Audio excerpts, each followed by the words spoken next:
2010ஆம் ஆண்டு. அப்போது திமுக ஆளுங்கட்சி, அம்மா அவர்கள் எதிர்க்கட்சி.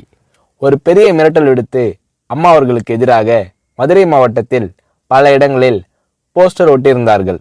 அந்த போஸ்டரில் அம்மா அவர்கள் மதுரைக்கு வந்தால் திரும்பி செல்ல மாட்டார், மதுரைக்கு அம்மா அவர்கள் வரக்கூடாது என்று மதுரை மாவட்டத்தில் பல இடங்களில் அந்த போஸ்டரை ஒட்டி பெரிய மிரட்டல் எல்லாம் கொடுத்தார்கள்.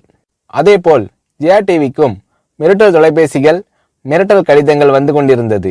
ஜெயா டிவியின் செய்தி பிரிவினர் இந்த மிரட்டல்களை பற்றியெல்லாம் தியாகத்தலைவி சின்னம்மா அவர்களிடம் சொல்லி அம்மா அவர்களின் கவனத்திற்கு கொண்டு சென்றார்கள். அம்மா அவர்கள் துணிச்சல், வீரம், கம்பீரம் இவற்றின் ஒட்டுமொத்த உருவம். அதனால் புரட்சி தலைவி அம்மா அவர்கள், நான் மதுரைக்கு போய் தீருவேன், பொதுக்கூட்டத்தில் பேசியே தீருவேன், எது நடந்தாலும் எதிர்கொள்கிறேன் என்று சொல்கிறார்கள். ஒரு கட்டத்தில் ஜெயா டிவிக்கு மிரட்டல் எப்படி வருகிறது என்றால், ஜெயா டிவியின் அலுவலகத்தை வெடிகுண்டு வைத்து தகர்ப்போம், அம்மா அவர்கள் மதுரைக்கு வந்தால் ஜெயா டிவியை ஒழிப்போம், இப்படியெல்லாம் நிறைய மிரட்டல்கள் தொலைபேசியின் வாயிலாகவும் கடிதத்தின் வாயிலாகவும் வந்து கொண்டிருக்கிறது.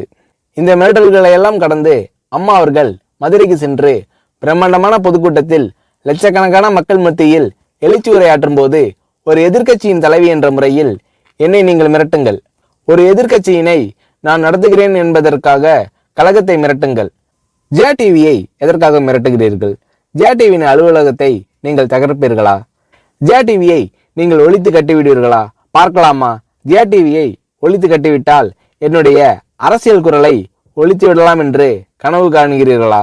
ஜெயா டிவி என் உயிருக்கும் மேலானது, நான் என்னுடைய உயிரை விட அதிகமாக நேசிப்பது, என்னுடைய அரசியல் கரமாக நான் போற்றி புகழ்வது, அதன் மேல் நீங்கள் கை வைப்பீர்களா, பார்க்கலாமா என்று எழுச்சி உரையாற்றினார் புரட்சி தலைவி அம்மா அவர்கள்.